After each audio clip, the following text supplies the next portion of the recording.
Good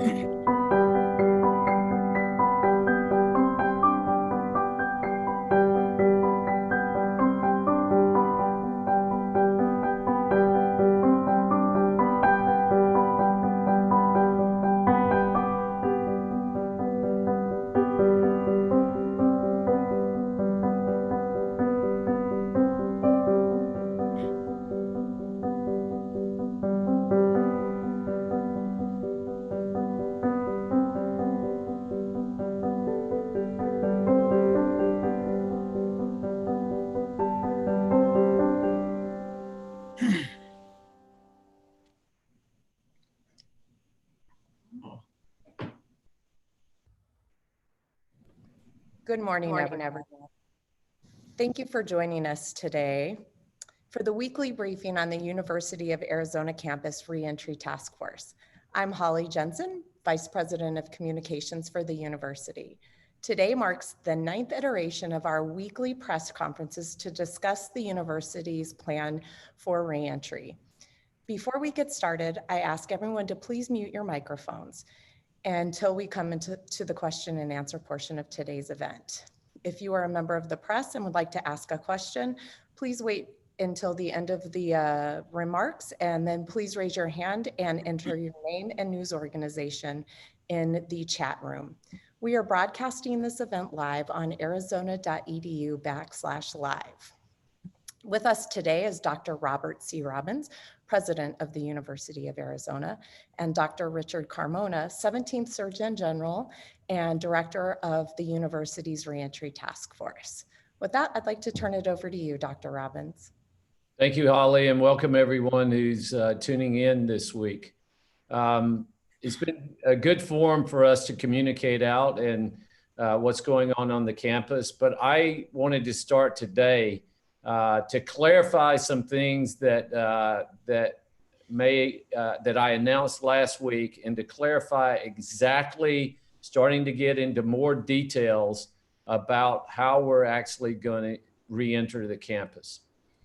As I announced last week that the fall semester will begin as scheduled on August 24th with a mix of in-person and remote instruction delivered in 4 modalities: in-person, flex in-person, live online, and our I-courses.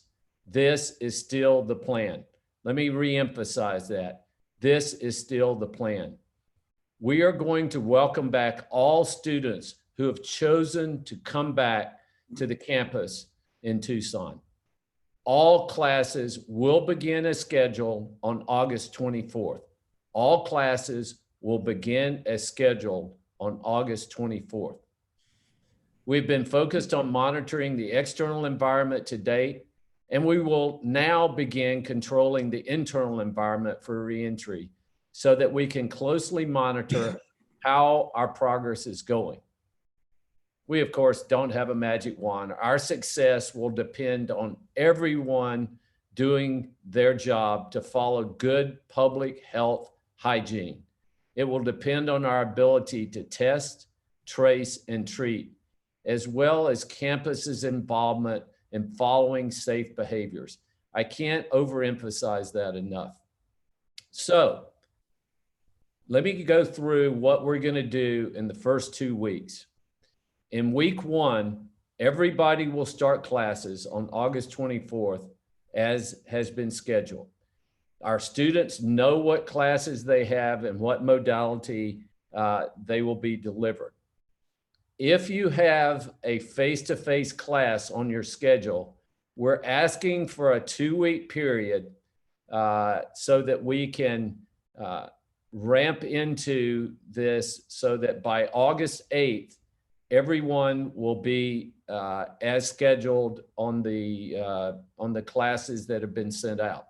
So in week 1, those students that have hands-on learning, such as labs, fine arts and performing arts, and research, will be in person, while all other classes will be online.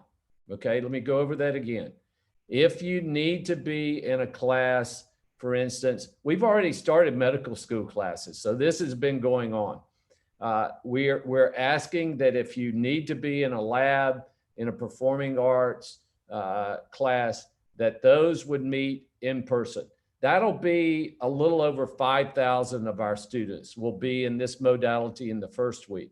Everyone else will be online during that first week.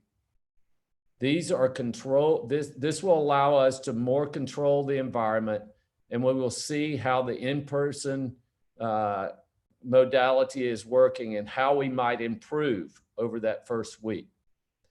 We've had more than 7,000 people on our campus all through the summer. Students who are working on projects, working in labs. As I said, we've already got our medical students back to class.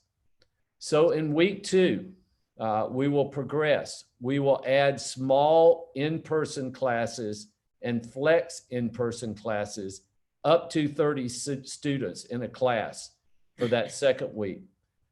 Larger classes will be online. Again, larger yet more controlled class size to ensure that we have the best practices in place. We expect that more than 14,000 people will be on campus in week 2. And then on week 3, which is the week of August 8th, all in-person and flex in-person classes will be in person. We expect this will cover about 50% of delivered classes on campus. And we expect that will then bring between 25 and 30,000 people to campus in any peak time during the week. So this is less than half of what we normally see in a normal semester. As I said last week, if we see any issues, we will adjust. As a parent, you can expect that our students, staff, and faculty will deserve this continuous monitoring and changing in flexibility. Some have said that we don't have our plan together. I would say I've listened to our epidemiologist. I've listened to the experts. Dr. Carmona and his team update me every day, and will continue to do that every day through the term. Now, this accelerated 2-week period of rolling into the semester will obviously not please everyone. There are some people who don't want to come back to campus, and I understand that. They had the choice not to come back. Students are making that choice, that they are going to either stay at home or stay remotely, and I respect that. We've given a lot of flexibility to the faculty and the staff and processes. If you don't want to be on campus, they go to their supervisor, they ask for provisions where they don't have to come back on campus. So I want to emphasize that we're not forcing anyone to come back on campus. If you choose to do it, we welcome you, and these are the guidelines that we'll use going forward. From August 24th, and even earlier than that, all dorms will be open, and students planning to live on campus who have tested negative for COVID-19 will be in their rooms. So as I outlined last week, all students who've chosen to live in our dorms on campus will come to McHale first, will be given a rapid antigen test and notified within an hour whether they're positive or negative. If they're negative, they go to their assigned dorm room. As outlined, those students who test positive will then go to an isolation dorm for a 10-day isolation, and we'll hold your dorm room, and then you can move over back into your assigned dorm room after the 10-day isolation. Campus services will be available starting August 24th, including dining services. The university libraries will be open. The rec center will have programs mostly for outdoor. We're not anticipating at this time there will be any indoor activities in the rec centers. I've been walking up and down the mall late at night during the summer, and I've seen creative exercise programs going on outside on the mall. We will continue to ask you to try to use physical distancing as much as possible and cover your face unless you can physically distance outside. As we've said all along, this all depends on the public health conditions and whether students, faculty, and staff follow good public health measures to minimize transmission of this virus. We have a plan and we have confidence that our students, faculty, and staff will carry it out. But if we see non-compliance or if the public health conditions that require, we will shut this down. I want to make you very clear on where I stand on that. By following good public health practices, reducing the number of in-person interactions each day, wearing face coverings, physically distancing, and following good personal hygiene and disinfectant routines, we can help us, this can help us return to campus safely. As I said last week, whether you're here in person or learning distantly, remotely, we support your decision and we will get through this together. So I'm going to stop right there. I look forward to the question and answer session and some comments that Dr. Carmona and I will share before the Q&A session. But at this point, I'd like to turn it over to Dr. Carmona to go over the current data, which I think has given me more confidence that the trends are heading in the right way. I think the actions that the governor have taken have been helped. I think people have listened to this. I would just encourage the governor, keep the bars closed, keep the gyms closed, continue to emphasize all of the things that we've said. Wash or disinfect your hands frequently throughout the day. Cover your face. Try to stay away from as many people as possible. So Dr. Carmona, if you could cover some of the data and then we'll get to some remarks later. Hey, Dr. Robbins, can I interrupt just one quick second? Sure. I just want to clarify, in your remarks, you said week 3 would be August 8th and we would be fully reopened. You mean September 8th, post-Labor Day. Post-Labor Day, September. Thank you, Holly, for making that clear. My first, usually it's an unmuting error, but I got my dates wrong. So thank you. Yes, for everyone, September 8th, the week of September 8th. And we will be fully open August 24th. We will be into online classes mixed with in-person, as I outlined. The first week is about 5,000 students going to labs and other things. The second week, we'll move to more in-person, limiting the size to about 30 students per class. And then that week of September 8th, we will move to in-person, and that's about 50% of the classes that are being offered this fall. It will be dramatically different than it was this time last year, obviously.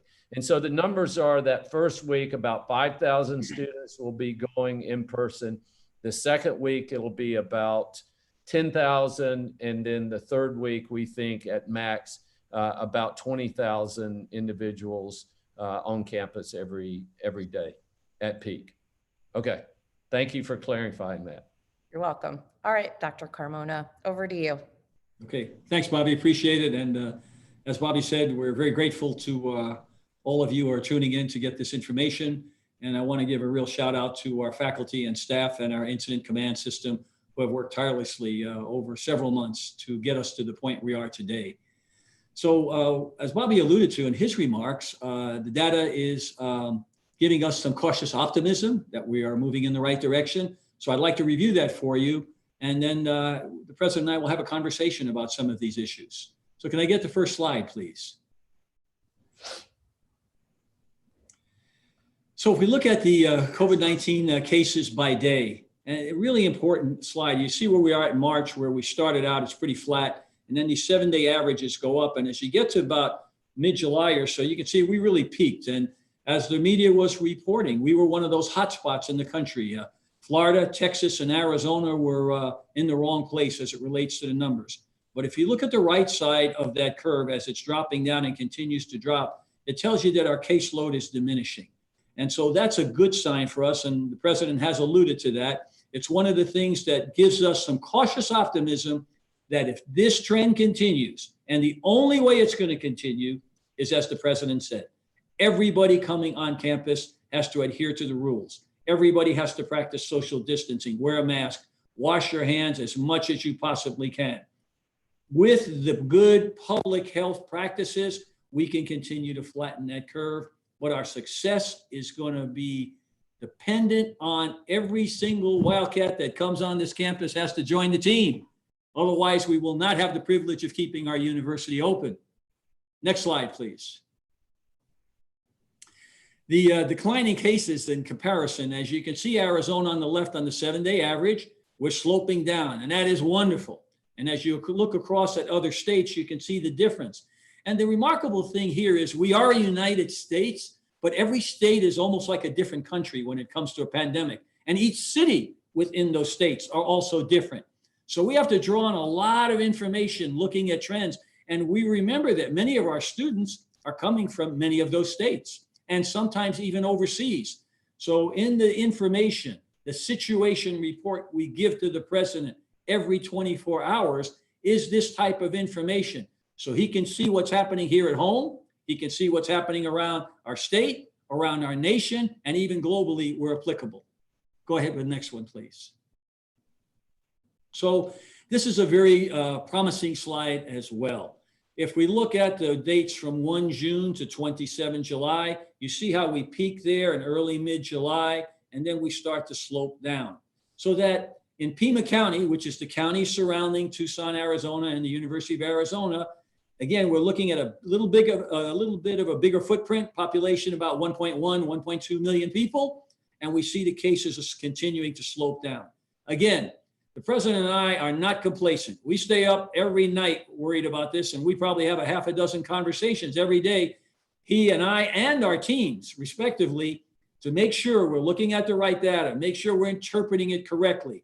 But this graphic here shows us that there's reason for cautious optimism if we continue to bear down and make sure that those curves stay flattened. Next slide. So if we look at the county deaths, and again, they peak, and you see where they peak about mid-July. This is a real important slide too, because we see mortality drops. We see a little bit of an increase there after July 20th. And that's interesting. People have postulated, could that have been because of the July 4th holiday and people coming together, more people got sick? There's a lot of theories. But the important thing to take from this slide is look at how that curve has gone down toward the end of July in mortality. That is, deaths in PIMA County have dropped significantly. Next slide. The ICU beds in use are important. And if we look at about 80, 90% is where we've been hovering. There's a little bit of a dip toward the end. Now, why this is important is that we are tracking utilization of all resources in the community simultaneously. As the president has said repeatedly, the campus is going to be physically ready to receive any and all students when they come. We have all of the plans in place, signage, student health is ready, housing is ready. However, we have to ensure that the community resources are available as well, because we may need those resources. And we can't move forward unless we have the ability to surge, as we say, should an untoward event occur. Now, what's interesting about these numbers as well is that at this time of the year, we would never see that many ICU beds in place. It's usually the healthiest part of the year. Our ICU beds would be very much lower than they are today. Hospital utilization is lower because what happens is they uptick in September and October as we get into the flu season. Snowbirds are here. We see some of our more senior folks getting sick, and then they have to go to the hospital or use an ICU bed.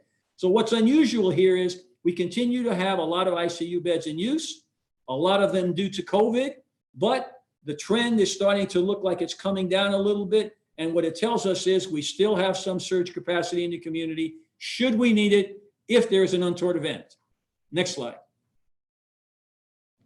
Ventilators is another surrogate for utilization. Most of the ventilators that are in use now are used not for COVID, but there's a significant amount of them. But still, if you look at our capacity, we're less than half. So that there's a lot of ability to use the ventilators. As I said last week, as the president and I continue to stress, these numbers shouldn't give us any sense of complacency, because one of the data that is hard to track here is that if you're going to use a ventilator, you need a critical care doctor, you need a critical care nurse, you need a respiratory therapist. And right now, those positions are in great demand and they are being overworked. It is a very stressful world out there. And as I've said in the past, many of my colleagues, especially in critical care nursing and in critical care medicine, have told me it's like a combat zone. Every day they're worried about who's dying. They're going home after a long shift and worried about, am I going to infect my family because I have worked selflessly to save somebody else? And so we have all these procedures in place that you have to get your personal protective equipment off. You have to shower. Then you can hug your kids. Then you can hug your spouse, and so on. And so the world has changed dramatically. Ventilator is only one indicator, but I just want to point out how fortunate we are to have so many dedicated, selfless health professionals that are willing to sacrifice their own safety to keep us healthy. And ventilators is just one of the tools that they get to use. Next slide. So this is an important one, and this is the RT, or the measure of how fast the virus is spreading, or transmissibility. And if you look at how that curve starts on the left and it drops down, what's important here? When the number is less than 1, your transmissibility is low. As the number gets higher, it says you're spreading disease more. So this slide helps us understand what's happening in the community. It's not the sole indicator, but as our epidemiologists have told us, it is one of many indicators we use in aggregate to make informed decisions. So as long as we see that curve staying down below 1, it gives us some hope that we're moving in the right direction. And you couple that with mortality, with bed usage, with the amount of diseases that we're diagnosing, testing, all of those things. It tells us that we're moving in the right direction. Hence, we feel cautiously optimistic that opening the university in the manner that the president has suggested, with all of the checks and balances and controls in place, with the proviso that students, faculty, and staff adhere to those guidelines, there's a good chance we can keep the curves right where we want them to decrease transmissibility and create the healthiest campus we possibly can. And to that point, the president has emphasized this, because we get calls, he and I both, from parents and others. Are you sure that's going to be safe? Are you sure that my son or daughter won't get sick on campus? And the fact is that there's risk in getting up out of bed every morning.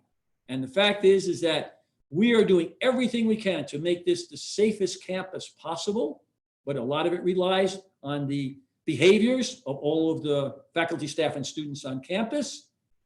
And even if that young man or woman stayed home, it wouldn't eliminate their risk, because when they go out, when they see their friends, when they interact with family members, risk goes up.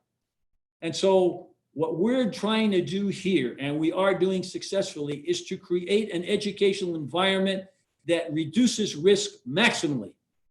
But there's always going to be risk, especially if people don't adhere to the public health practices. Next slide. Hey, Rich, could I just jump in? Yes, sir. I just saw something last night, or maybe early this morning, that we're at 0.9. Yes. And we're tied with Maine as the lowest R0 value in the country. Yep. So yeah.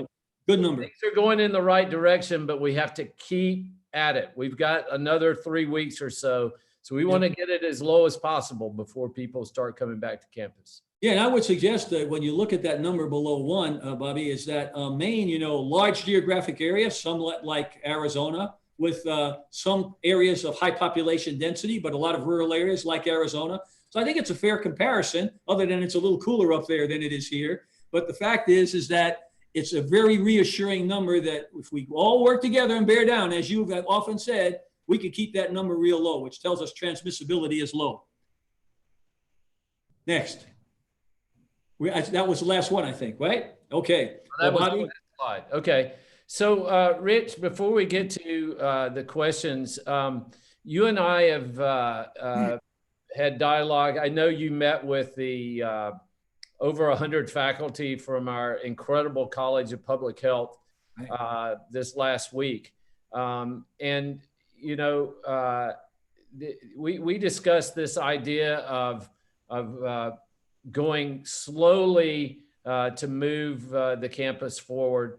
I've chosen to go faster than because I think that we've hit a lot of the things that the experts have told us that we needed to do. I do think it's fair that we need to, it's almost like we're running a marathon. We need to stretch, we need to walk, we need to get ready. We've got to walk before we can run. But come August 24th, we're going to be preparing for that marathon. We have been preparing. We've been training. There have been thousands and thousands of hours from people, students, faculty, staff, and clearly there are differences of opinion about what should be done. But we're going to move forward. August 24th, all classes will start. We'll have a 2-week kind of walk-in period, and then on September 8th that week, we'll start the marathon. Right. Right. My concern is going to be when we talked about, well, you know, having students go back to lab. I'll just say parenthetically, we have not had any outbreaks on campus with over 7,000 people coming to campus every day. We've got 85, I think it is, football players who've been on campus for several weeks, and over 100 with the coaches and support staff. We had 3 positive cases that we picked up. People came here and never really came on campus. They tested positive and stayed at home. I think 2 of them were in Phoenix. And then we had 1 healthcare provider who tested positive. Other than that, we've had no cases. Our research labs, we've got over 500 of our 800 research labs working. And there have been good protocols there to prevent any new infections or transmissibility. Yeah, so, Bobby, I think if I might just add something that's real important that you mentioned, that we in effect tested our system because those players, coaches that turned positive, they were picked up right as they were to enter, and they were diverted away and went into quarantine so that the disease wouldn't spread. So in effect, it did test the system early on before we even opened with the athletes. Yeah, so I think given this couple of weeks to assure that we're going to be able to deliver the test in a timely manner that the epidemiologists want, that the curve is going down, that the number of hospital beds is available to us. And importantly, I think they made a good point. I think their recommendation was you need to have 75% capacity of isolation beds. Well, as I said last week, for all of those people who are excited about coming to the University of Arizona, we thank you for choosing the University of Arizona. But there are going to be some disappointed people when they get a text that says you have tested positive, because they're asymptomatic. They're feeling great, and they're so excited to get into their assigned dorm room. They're going to be diverted for a 10-day trip to isolation. So that gives us 2 weeks to clear those isolation beds so that we're ready. Because let's be clear about this, there will be cases. We do need capacity for isolation beds. So this 2-week period allows us to clear, and I think there are going to be, if we look at the prevalence of the disease, we're thinking there'll probably be, 250 to 300 individuals who are going to get that unfortunate message that they're positive. But that's what we want to do. The system is designed to try to find the positives that are asymptomatic and get them out of the general population. It also allows us, as in those 2 weeks, we're going to get some cases, no question. As you've said, people are going to be so happy to see their old friends, and they've been at home and they've been isolated, and we're going to have some mistakes, and there are going to be some transmission. it allows our contact tracing system to get to work and to make sure that all of this, all of these things that we've rolled out around test, trace, and treat, that system works. Now it's compressing it into 2 weeks. I think the epidemiologists would like to have it compressed in a series of months. But I feel like that the balance, especially given this R0 number going down and having the beds in the hospital and the number of cases go down, we're going to, in 3 weeks, hopefully be at the nadir, because we're going to have to, there are going to be cases when these students come back. Well, Bobby, you've touched on a number of really important points. And I think first that the public, and especially the parents that are listening as well, know that, we have a capacity for about up to 300 beds if we have to quarantine, that we've already got ready. And they have been sanitized, and we have all the public health practices in place. RAs are being trained. So it's set up for us to surge internally. But concomitantly, as we've spoken about, should there be an untoward event, should there be a very sick kid that needs to go into the community, we're tracking the beds, we're tracking ICU beds, we're tracking the staffing. So we work in hand with the community to be able to use those resources as necessary. We share information with PIMA County, they share it with us. The city of Tucson gives us information, we share with them, because we're working as one team. And in fact, because of the president, we were able to effect some meetings with the city, with the mayor and the county through County Manager Chuck Huckleberry, for an ongoing discussion as to how we can work together because we're all responsible for this 1.1 million people that are in PIMA County that work in or at or come to the university. So in that regard, I think that was a very positive move that is giving us some good results, so that the public can hear a unified message from the community, that we can, decrease the uncertainty that's existing all over the country now, and create a nice bubble here where people have confidence in all the work that our elected officials, our appointed officials, our academics have done.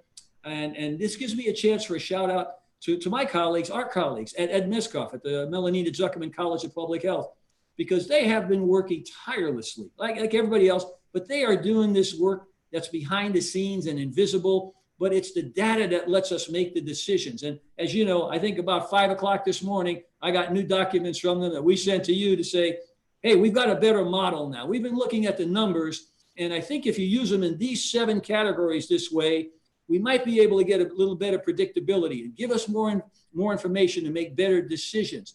So, like us, they're up in the middle of the night figuring this stuff out. Nobody's going to sleep. And there's a sense of urgency and a responsibility that we have, that we're entrusted with the destiny of these children and staff, students that come here. And so I am really feeling good about the continued emerging best practices. And why are they emerging? Because nobody's ever dealt with a COVID-19 in the history of mankind. It's a new virus. We learn more about it every day.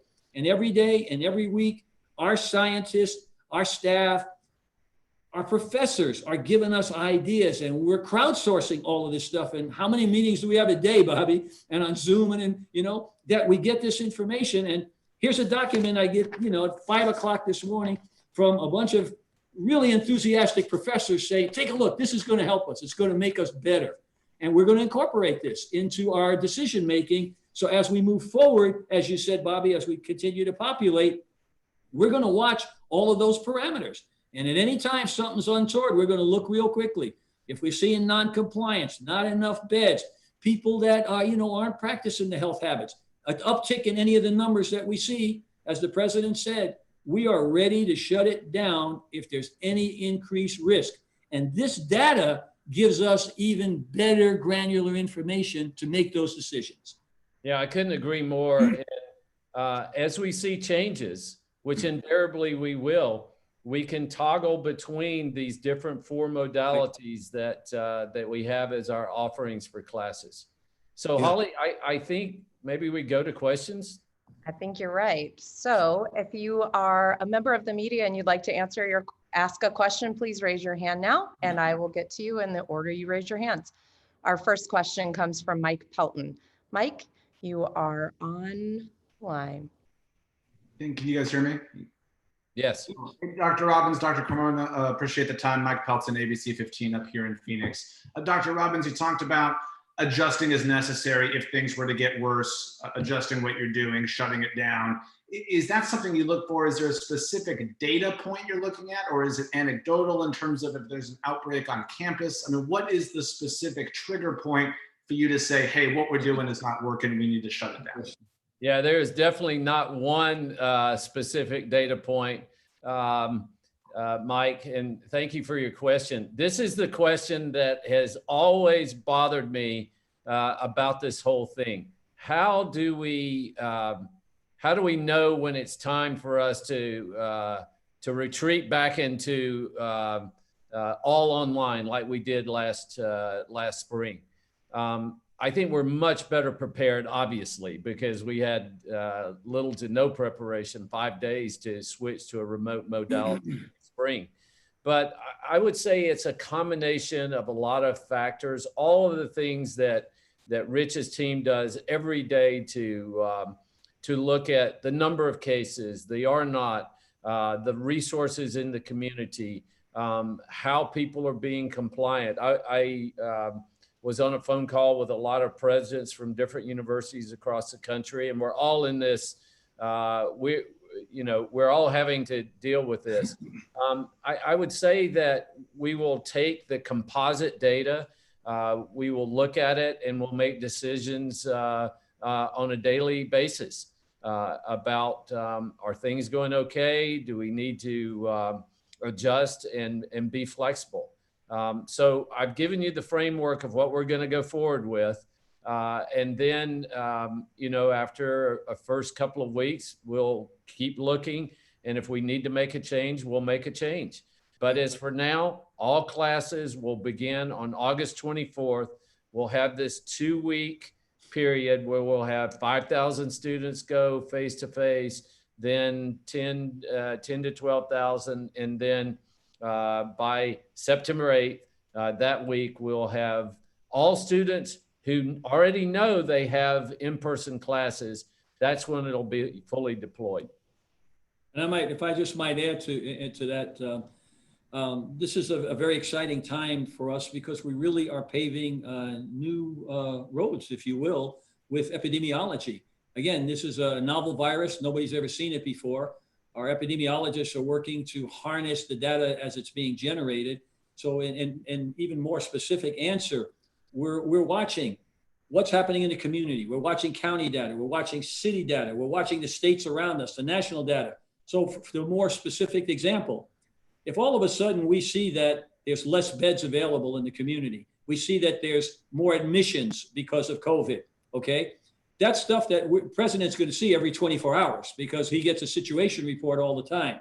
If we see there's non-compliance, if we see that maybe we're getting an uptick in cases on the campus, there's no hard set point right now, but we do have the tools now to look at that. And if we see a trend starting, we can make some decisions to curtail some activity that might be risky, work with the community to tighten things up outside. But if a trend continues that appears to increase transmissibility or risk, the president made the commitment that we will have to shut down and go all digital. But as long as the students, faculty, and staff continue to comply with the best practices in public health, I think we have a very good chance of continuing to have those curves low and continue to have our university return to whatever that new normal is, because we're creating that right now. So Holly, I just want to point out in our discussion yesterday with these presidents, we were looking at the history of how important universities have been during pandemics. And certainly in this country, the 1918 influenza outbreak, universities were key. And in fact, Rich and the public health experts will note that the whole discipline of public health came about around the turn of around 1900. So those practices, contact tracing, we didn't have Bluetooth enabled contact tracing in 1918. Good old fashioned hard work, which we're still going to depend on today. But it was interesting. One of the presidents on the call was a former faculty member at Oxford and said, well, Oxford and Cambridge played a huge role during the bubonic plague. Right. And so I think it's an incredible attestation and testimonial to the fact that our universities, both ours and ASU, in developing these tests, our College of Public Health is absolutely world-class, and their experts have been advising us through this process the whole way. In NAU, the three universities are collaborating together, sharing information. And of course, we're governed by the regents, Arizona Board of Regents. So we're trying to coordinate, and we're all trying to provide a high quality education with as much protection to those individuals who've chosen they want to learn in an in-person modality. Many of the students want to just come back to campus. I've talked to so many students who are out-of-state students who are going to pay out-of-state tuition to come and live in our dorms to take all their classes remotely. And it's because they want to be, it's important. We're social beings. We want to be with people. And as long as they follow the rules, wash their hands, cover their face, stay away as much as they can from individuals, participate in the testing we're going to provide, contact tracing, and then go to isolation when we tell you you're positive, we will go a long way. And I'm confident the curve may go up a little bit, but we'll keep it in a flatter. Hey, Bobby, I want to add on. You reminded me of something in your remarks when you referred back to the great pandemic, or what was called the Spanish flu, which was obviously a misnomer. It's been 102 years. And so what's interesting there, and especially for those that are watching that are not well-versed in epidemiology and the challenges of pandemics, this book, I think it's John Barry, in 1918, The Great Pandemic. If you go back and look at the newspaper clippings from that time and change the date, it's exactly what's happening today. People are arguing, should I wear a mask, not wear a mask? Do I have to stay home? Can I go to work? Is the water contaminated?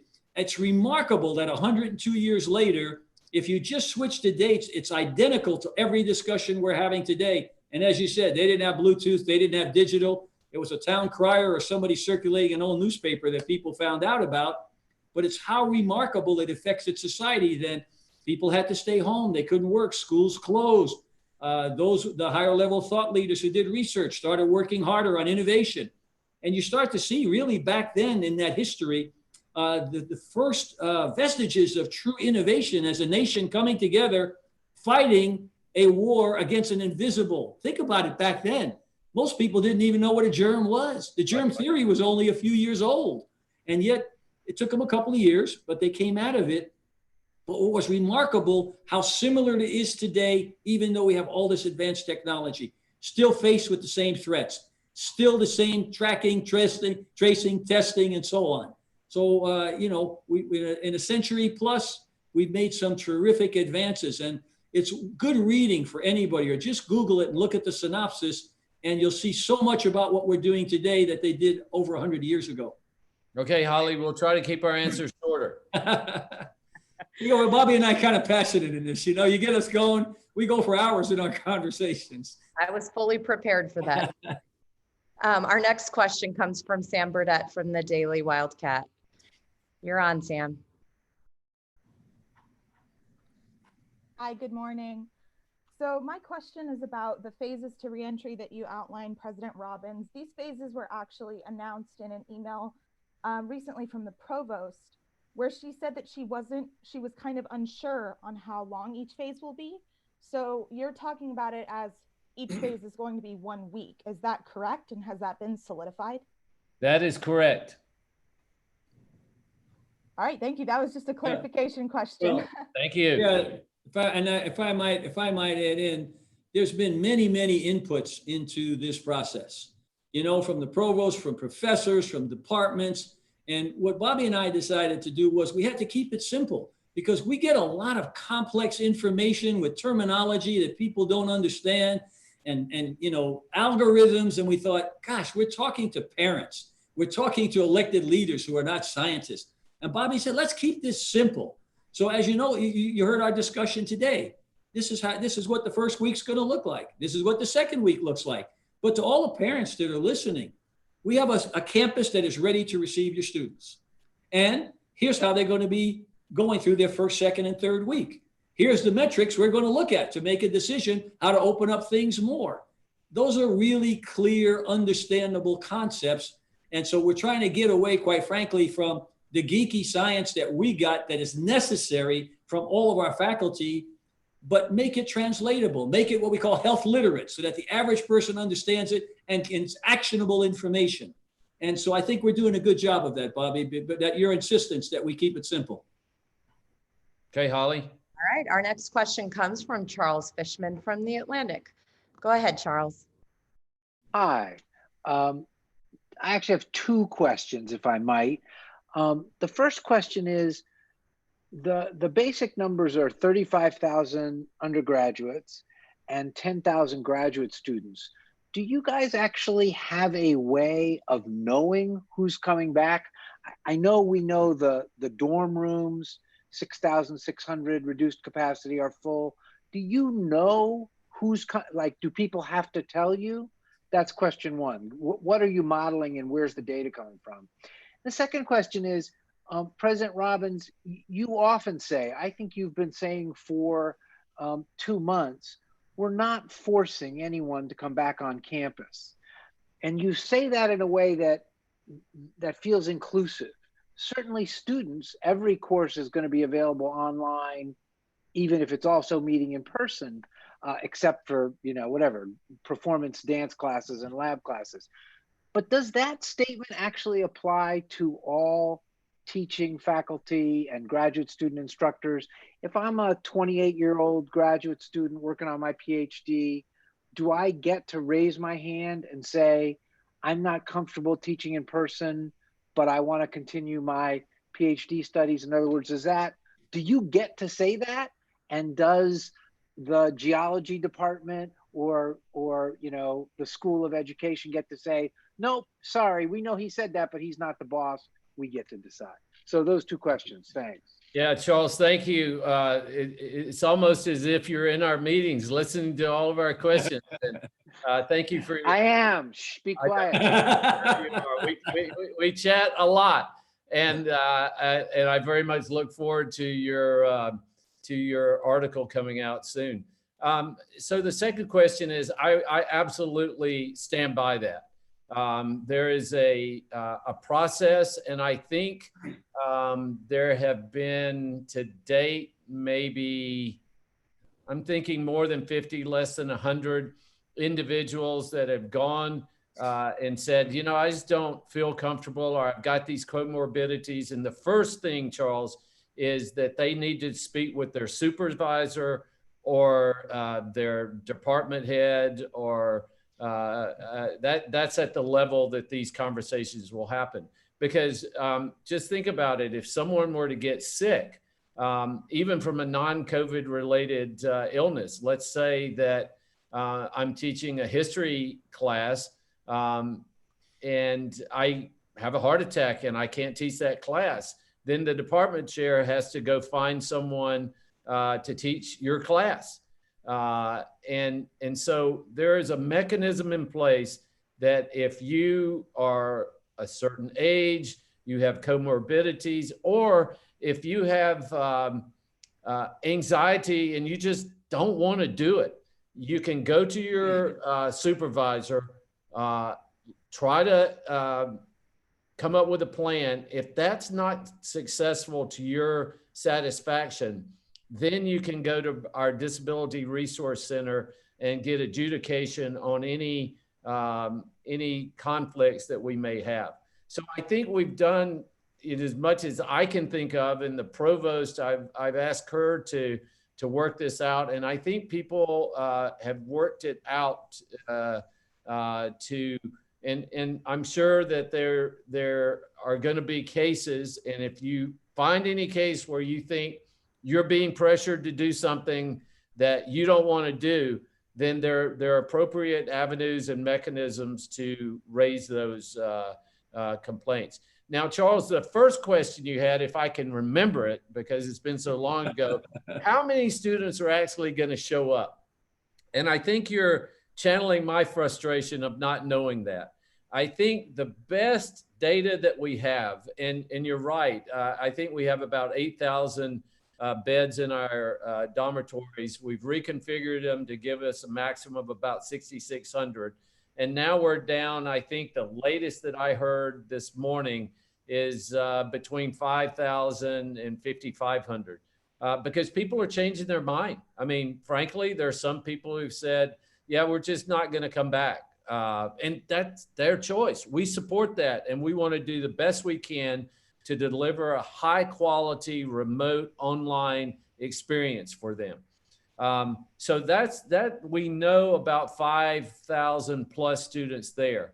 And of the courses that will happen in person on August 24th, Charles, we've got data that would say there are about 5,200 students in that group. But we won't know until people actually show up in Tucson and pay their tuition. And they've got until the third week of the term. So I can't tell you definitively until that third week how many people actually were here and paid their bill. And I'm sure we'll have more conversations, Charles, and we can follow up on this. Thanks, Dr. Robbins. Our next question comes, do you want to, Dr. Carmona? No? No, it was good to hear Charles' voice again, because we've had so many conversations with him, and there's never one question. It's usually 3 or 4, and like Bobby said, then you have to go, what was that first question? Because half hour later we're still answering. But he's a pleasure to speak with. He's a really smart guy. Great. Our next question comes from Rocio Hernandez. Go ahead, Rocio. Hi, can you hear me? Okay, I think you can, because I can see it moving. I had a question on members of the CAHUA steering committee have delivered a letter to you on the reopening and entry plan for the university. I know that we just heard it, but they're looking at concerns about specifically also for Black, Indigenous, and communities of color that have been hit hard by COVID, and their concerns about those kind of students and faculty and what will happen to them if you go forward with the plan to have some in-person classes available. And I know that they've also talked a lot about the budgeting concerns and the layoff and furlough plans. Can you talk a little bit about some of those concerns that they brought up? Yeah, absolutely. I received the 30-plus page letter from the coalition this morning. I appreciate all the, I think it was over probably 1,274 something signatures that we received. And I hear you. I think that the concerns about our most vulnerable and marginalized students, faculty, and staff, we're absolutely in our plan trying the best to provide the maximum protection we can for everyone, particularly our most vulnerable and marginalized populations. So I feel confident that we're doing that. In terms of the budget, I think that's a longer conversation that, we have a difference of opinion about how that should go forward. So the coalition has articulated that the furlough plan needs to be reduced. But the fact is we have a shortfall in funding.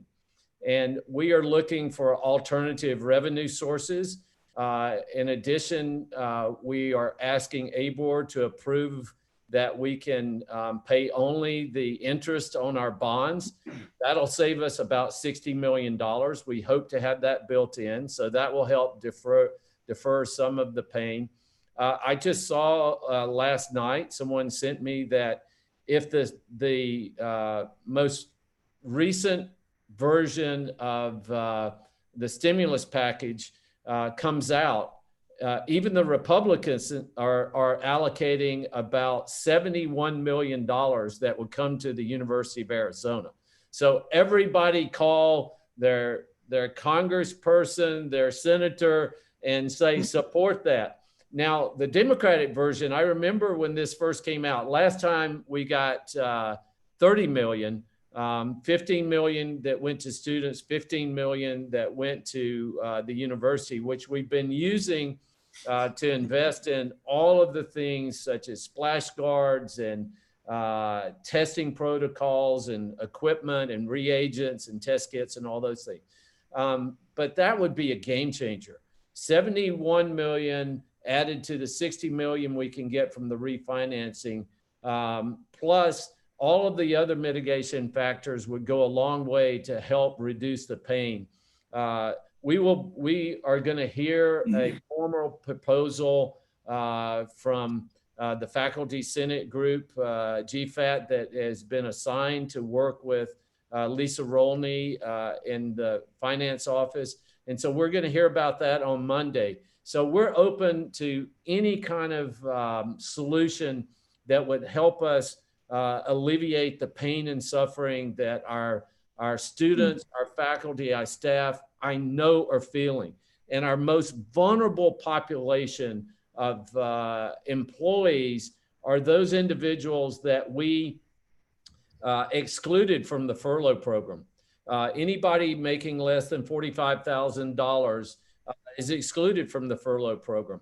If we don't go forward with the furlough program as outlined, and we obviously are going to make some changes to it based on our discussions with the coalition and GFAT.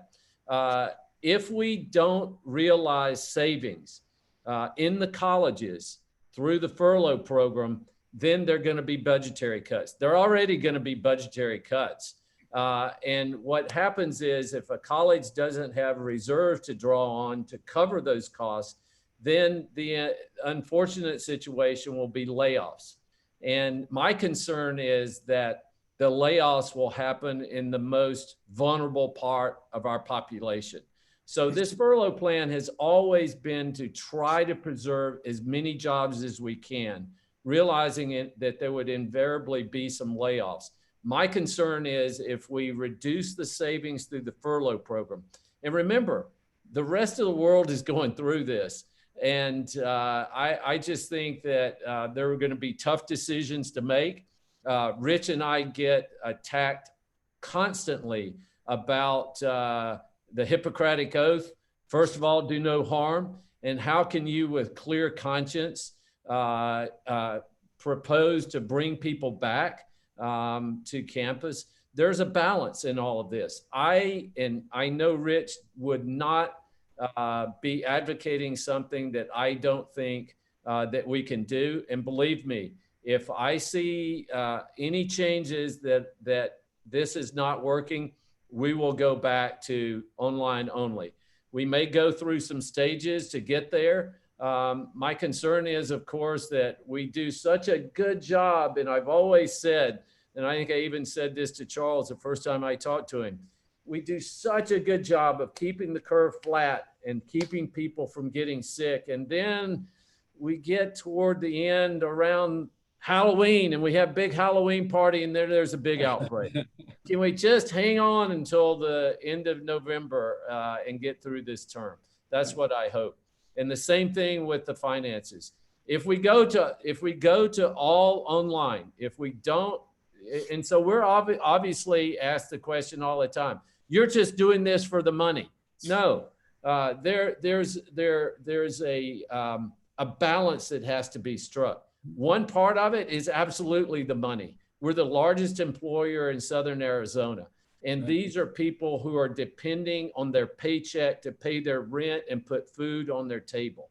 And if we just go all digital and we lose those jobs, trying to get them back and rehire people will take a long time. Whereas the furlough plan keeps people in their jobs, keeps their benefits. It does reduce their salary a bit, but we think that it's a fair and equitable furlough plan. And we're going to listen to the coalition and GFAT, and we'll modify the furlough plan based on our discussions. Hey, Bobby, can I I just want to make a comment about the coalition. first of all, I want to thank them for their emphasis on the vulnerable populations and assure them that this is something that you bring up all the time in our meetings about what are we doing for those vulnerable populations. And I want to make another point because to me, this is not a theoretical discussion because I came from one of those populations. My parents were immigrants and I know what it is to be homeless and hungry and not get health care. So this is not a theoretical concern for me. Some of my family still lives that way. In fact, when this first came out, this whole COVID thing started, a number of my academic colleagues and I around the country, we noticed it. We wrote one of the first articles in JAMA saying, hey, we're in trouble here because these vulnerable populations are more at risk. We need to pay some attention to what we call the social determinants of health.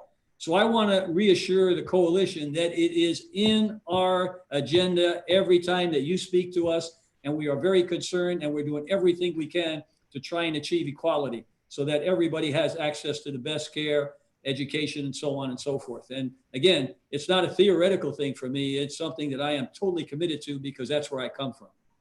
And just one last thing, Holly, on that point, we kept our dormitories open. We had about 500 or 600 students to finish out the spring term last year, because in fact, it wasn't just the safest place for them to be, it was the only home they had.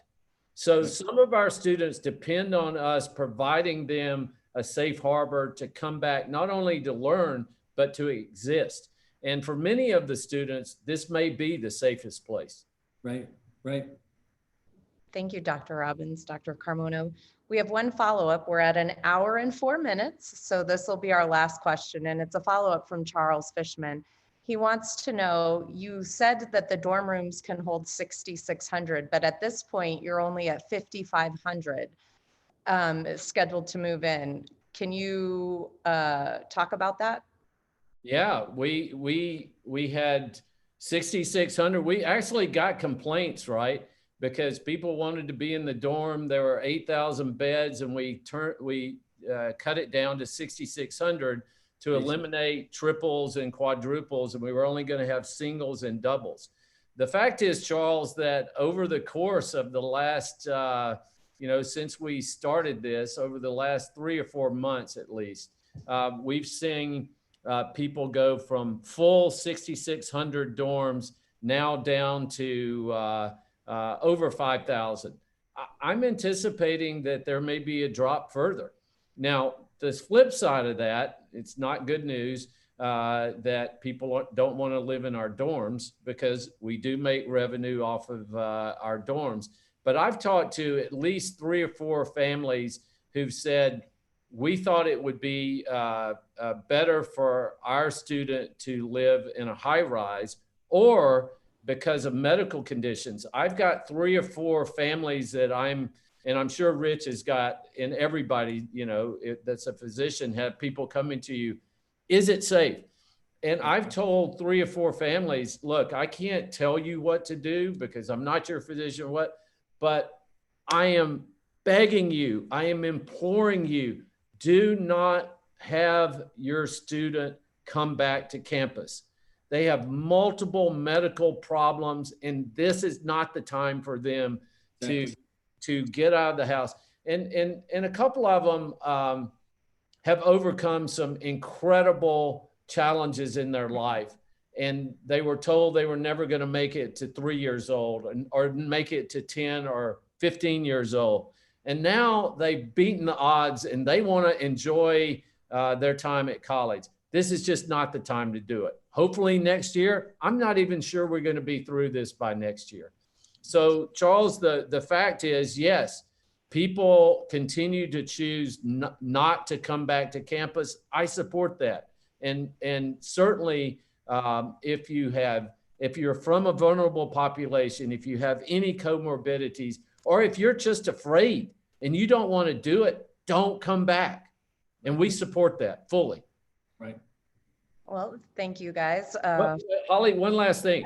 That allowed us to free up some of these dorms to be able to use them for isolation units, because we decided to mandatory test all these students. We started doing the calculations, and we knew right off the bat that we were going to be near capacity for isolation, because that's going to be a very traumatic day, but it won't be one day. I think we're moving in over 8 days.